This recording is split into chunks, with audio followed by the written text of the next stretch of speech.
Toda vez que a vida nos coloca numa dificuldade, um limite, é interessante que a gente enfrente essa dificuldade, esse limite, com o desejo de aprender. O que aquele momento difícil quer nos ensinar? Eu pessoalmente acho que é a única forma que nós temos de fazer valer o sofrimento que a gente sofre, a lágrima que a gente chora, a dor que a gente suporta. A dificuldade, ela pode parecer-nos no primeiro momento intransponível, grande demais. Eu me recordo que os momentos mais sofridos da minha vida, eu sempre vivia a tentação de pensar que aquilo era maior do que eu. Isso é natural. A gente sente medo. É um instinto, ou melhor, é um sentimento que primeiro nos ocorre no momento da dificuldade, é o medo. E tudo aquilo que faz parte do medo, a insegurança, é humano. Por mais corajosos que nós sejamos na vida, nós passaremos por situações, enfrentaremos realidades que vão minar a nossa coragem. E todos nós temos o direito de dizer que estamos com medo. É uma forma que a gente tem de recrutar a verdade, porque a partir do momento que nós recrutamos a nossa verdade, e se ela me coloca, se essa verdade me evidencia ao outro como alguém que está com medo, então eu estou pronto para a batalha. Porque a verdade é o ponto de partida para toda a luta. Eu preciso saber o que eu tenho, tanto como recursos para lutar, como também o que eu preciso enfrentar. É a verdade que esclarece, porque às vezes, quando nós recrutamos a verdade, nós começamos a enxergar aquilo que nos amedronta tanto de uma forma diferente. Às vezes não é tão grande como nós estamos pensando que é, mas o medo nos faz pensar que é. Aquele momento que Abraão precisou viver no Monte Moriá, quando ele entendeu que Deus estava pedindo que ele sacrificasse o seu filho Isaque. Eu sempre fiquei muito incomodado com essa passagem. Sempre achei estranho que Deus, um Deus de amor, possa pedir a um homem que sacrifique o seu filho, Isaque. Para demonstrar-lhe amor, para demonstrar-lhe fidelidade. Há outras formas de demonstrar isso. Cometendo um assassinato para demonstrar que sou fiel a Deus, eu vou cometer um gesto que é pior do que ser infiel? Enfim, há muitas interpretações para esta passagem. Eu fiquei muito mais confortado com uma outra interpretação que eu encontrei para isso. Que o que na verdade Abraão tinha naquele momento era medo. E porque ele estava com medo, justamente o que lhe ocorreu? Deus vai me pedir que eu sacrifique aquilo que eu tenho de mais sagrado. E o que eu tenho de mais sagrado nessa vida? O meu filho. Ele era fruto de uma forma de pensar. Abraão era um religioso. Então ele certamente estava influenciado pelos discursos que ouviu ao longo da sua vida, que Deus costuma pedir a nós o que nós temos de mais sagrado. E ele, com medo de que Deus pedisse o seu filho, foi justamente o que ele escutou. E o equívoco só se desfez quando ele começou a descer a lâmina para sacrificar o seu filho. E certamente ele se interrogou: meu Deus, o que eu estou fazendo? Não é possível que o Senhor, sendo um Deus de amor, me peça para sacrificar o meu filho. Eu acho que eu estou errado. Então a mim soa bem mais interessante pensar que não foi Deus que pediu isso a Abraão, que sacrificasse seu filho Isaque. Mas foi Abraão que, movido pelo medo, escutou errado o que era para ser feito. Às vezes, minha gente, nós vivemos a mesmíssima situação. Estamos diante de uma determinada realidade e o nosso medo é tão grande, que ele nos faz entender errado aquela realidade que está diante de nós. Por isso que é preciso recrutar a verdade.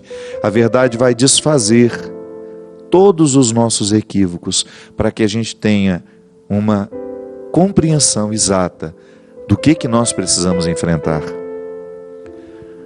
Às vezes nós achamos que estamos perdendo muita coisa e não é tanta assim. Mas na hora que aquilo se apresenta a nós, aos nossos olhos, nós achamos que nunca mais vamos conseguir nos reerguer. Achamos que aquilo que está sendo arrancado de nós é grande demais para a gente poder continuar sem aquilo. E de repente não. Eu já encontrei pessoas, por exemplo, que perderam um emprego. Eu sei que nós estamos numa época de muito desemprego e nós ficamos muito apavorados quando nos falta aquilo que já era certo. Mas quantas pessoas eu também encontrei que somente depois da perda daquele emprego, daquele cargo que tinha, é que elas de fato descobriram aqui elas vieram. Para quê elas vieram a este mundo? Estavam presas, amarradas naquela rotina que não se modificava nunca, pararam de recrutar o que tinham e de repente se acostumaram com o pouco que estavam se oferecendo. Porque às vezes nós temos uma ilusão de que nós oferecemos aos outros, que esse é o primeiro passo. Não é não, esse já é o segundo.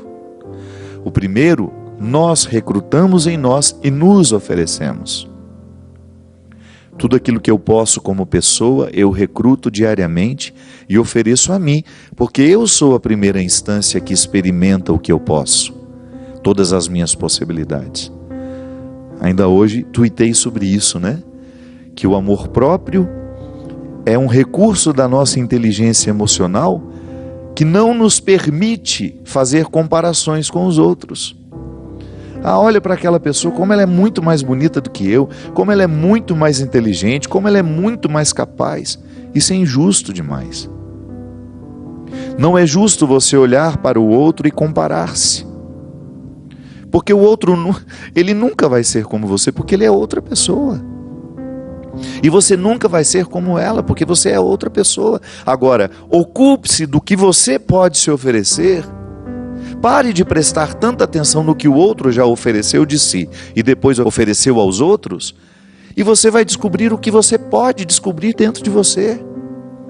E o amor próprio é justamente esse primeiro movimento, é a primeira instância do amor, que eu pessoalmente gosto de compreender como um presente que Deus me deu.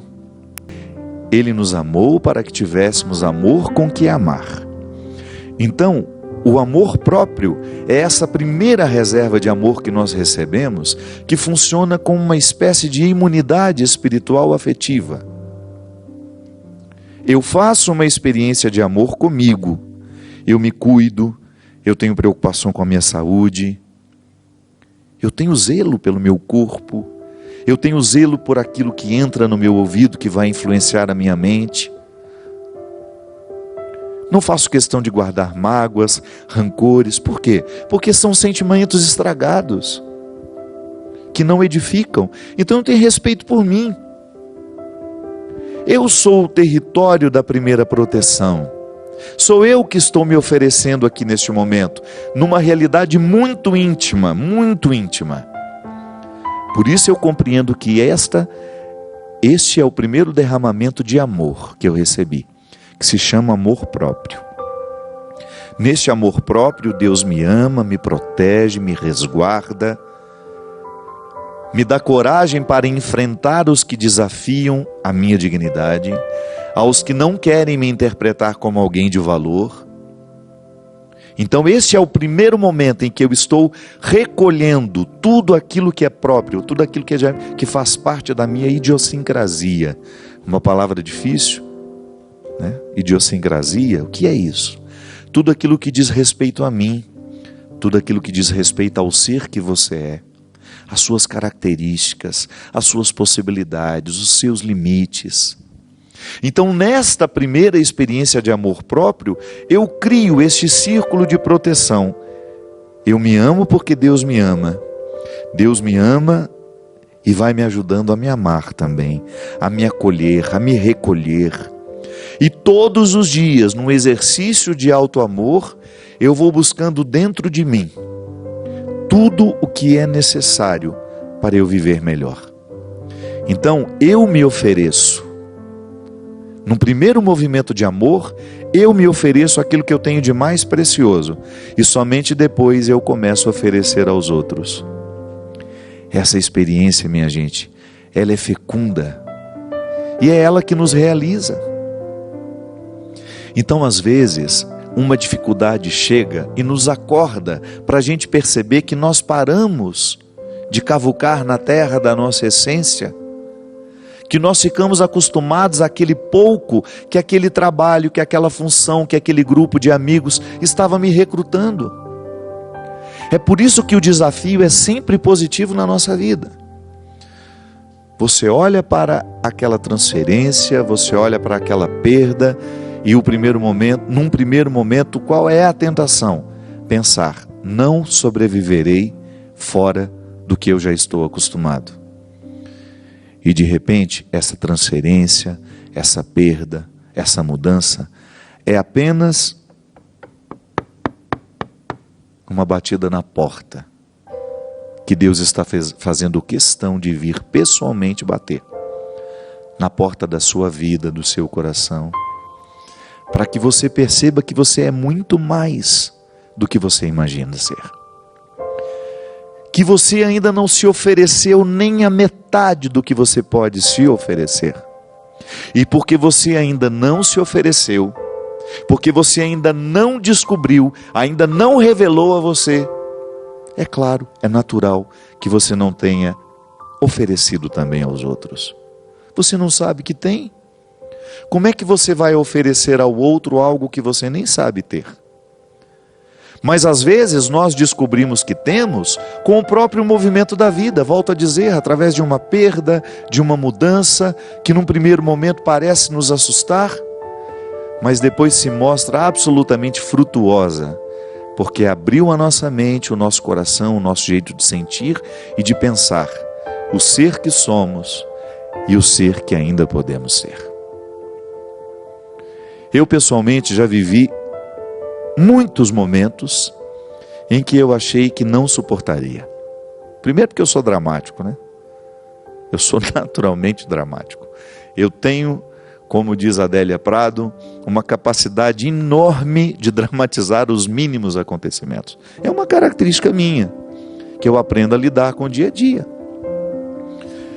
Eu tenho aquela tendência de achar que não tem solução, que agora... Mas não. Então, domando esse jeito de ser, eu fui aprendendo que eu preciso acolher aquilo que a vida está me oferecendo. E eu me surpreendi muito em situações que eu achava que estavam elas trabalhando contra mim, e de repente eu descobri que a partir delas, eu teria a oportunidade de ter acesso ao meu coração de um jeito muito novo. Eu pessoalmente acho que é muito positivo a gente conviver com pessoas, por exemplo, que nos ajudam a ter um acesso novo ao nosso coração.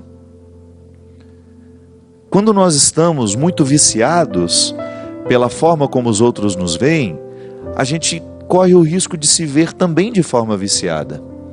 Porque o outro nos vê sempre do mesmo jeito, e isso às vezes paralisa a nossa capacidade de nos ver de uma forma diferente. Pode ser que você esteja viciado na maneira como você se vê, porque os outros que estão ao seu redor lhe veem sempre do mesmo jeito. E às vezes uma mudança, de repente você descobre uma pessoa nova, que lançou um novo olhar sobre você, que lhe fez uma pergunta fundamental, que lhe fez pensar naquilo que você antes não tinha pensado sobre você. É tão interessante quando nós cavamos na terra do coração e descobrimos que ali há novidades que foram vistas por uma outra pessoa que estava de fora. Como são preciosas essas pessoas na nossa vida, porque elas enxergam aquilo que nós ainda não tínhamos enxergado. Como Jesus fez na vida de muitas pessoas. Enxergou o que aquelas pessoas ainda não tinham visto. Encontrou dentro delas uma riqueza que elas ainda não sabiam se oferecer. E porque elas ainda não sabiam se oferecer, elas estavam privadas de poder também oferecer isso aos outros. Por isso, não tenha medo das suas dificuldades, não tenha medo das suas perdas, não tenha medo dos seus conflitos. Tudo isso que num primeiro momento pode parecer contrário a você, pode ser uma feliz oportunidade, um bom acesso àquilo que você ainda não sabe sobre você. Há uma força que ainda está oculta e que virá à tona à medida em que você permitir que a própria realidade conflituosa lhe ajude, lhe motive a buscar o que você não sabia possuir. Permita que a dificuldade de hoje, o sofrimento de agora, a lágrima deste momento, lhe conduzam à sua mais profunda verdade. Lá onde estão os seus valores, lá onde estão as suas qualidades, e que talvez você esteja esquecido delas. Lá onde estão as qualidades que, de repente, pelo seu jeito de viver, pela sua forma de construir a sua vida, a sua rotina, você acabou se esquecendo que possuía. Nada pode nos empobrecer mais do que nós possuirmos riquezas e não termos à disposição essas riquezas. Nada pode nos empobrecer mais do que sermos proprietários de grandes riquezas que desconhecemos. Dentro do coração há tantas riquezas, há tantas pedras preciosas, mas é preciso buscá-las. Não basta tê-las, é preciso utilizá-las. Não basta ter riquezas, é preciso saber instrumentalizar tudo isso. Às vezes, minha gente, nós precisamos só de acordar. E às vezes este acordar está intimamente ligado a uma mudança, a um desconforto que nós precisamos enfrentar. Eu gosto de dizer que o nascimento, ele não acontece uma única vez na vida. Eu vim ao mundo porque fui expulso pelo ventre da minha mãe, que, movido por uma sabedoria biológica, me colocou para fora. Chega, já passou o tempo de estar aqui. E que bom que eu fui expulso. E depois precisei enfrentar muitas outras expulsões do ventre da vida. Quando eu achava que já tinha encontrado o meu lugar, as contrações chegaram, os acontecimentos me expulsaram e eu precisei ir buscar. E como isso nos enriquece? Quando você percebe que a vida, em movimentos de contrações, está expulsando você daquela realidade, daquela situação, antes de lamentar, pense na possibilidade de que essas contrações, essa expulsão, lhe proporcionará uma nova forma de ser você. E isso é absolutamente maravilhoso. Ter a oportunidade de ser você de um jeito novo. Isso é como nascer. Isso é como renascer. Você se dá a oportunidade de viver uma nova experiência com tudo aquilo que já foi aprendizado antes. Então eu estou aqui, vivendo este momento presente, mas com as experiências que eu trago de outros renascimentos, de outras oportunidades que eu tive de ser expulso para me adaptar a uma nova situação, uma nova realidade, por mais doído que fosse aquela expulsão, por mais doída que fosse aquela expulsão. É assim. A vida não será diferente aí na sua casa. Essa regra vale para todos nós humanos. Você pode observar que as pessoas mais interessantes que você encontrou pela vida são aquelas que souberam administrar bem os seus conflitos, as suas lutas, as suas dificuldades. Porque são os conflitos, são as dificuldades, são as expulsões que vão nos amadurecendo.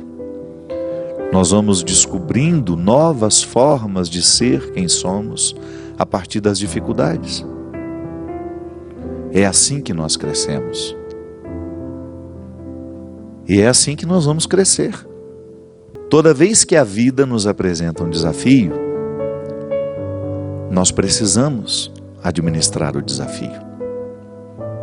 Eu gosto muito daquela passagem do povo hebreu, quando já está a caminho da terra prometida, de repente tem diante de si o obstáculo do Mar Vermelho.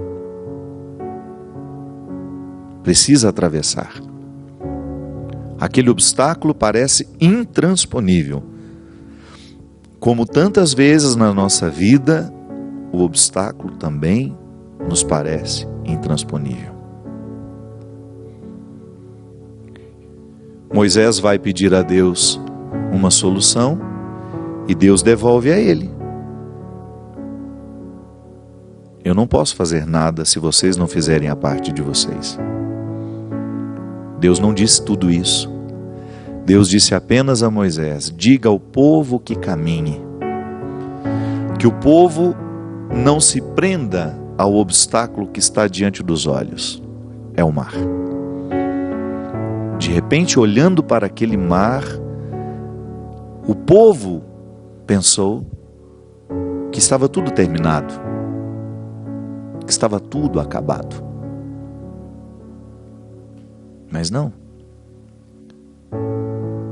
Quando o povo começa a colocar o pé na água, a travessia foi se tornando possível. Às vezes, minha gente, o que nos falta é colocar o pé na água. Porque é uma tentação a gente ficar olhando para o mar, para o problema, para a dificuldade e sempre adiando porque nós estamos com medo. A gente não enfrenta porque nós estamos com medo. Estamos tentados a pensar que aquilo é superior a nós. Não.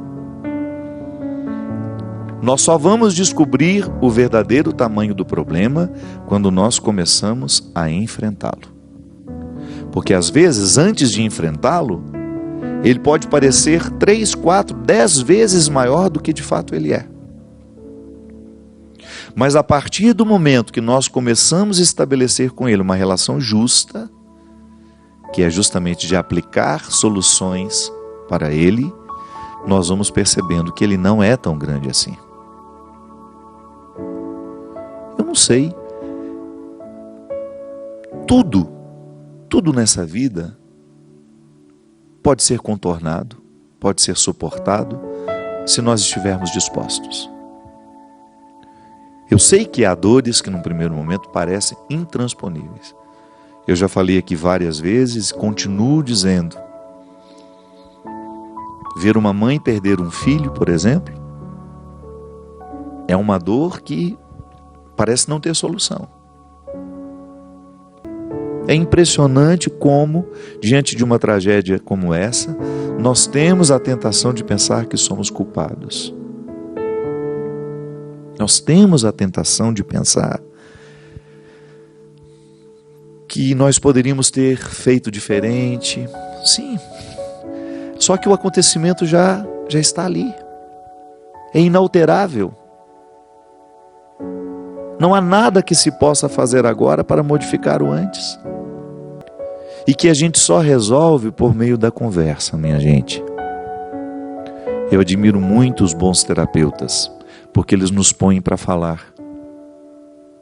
E quando eu falo os bons terapeutas, eu me refiro àqueles que nos atendem em seus consultórios, mas eu me refiro também aos amigos que são naturalmente terapeutas, que despertam a nossa confiança e o desejo de contar o que está nos angustiando. Porque não é com todo mundo que a gente tem abertura, não é para todo mundo que nós temos vontade de contar as nossas verdades. Quando nós temos experiências de amizades terapêuticas,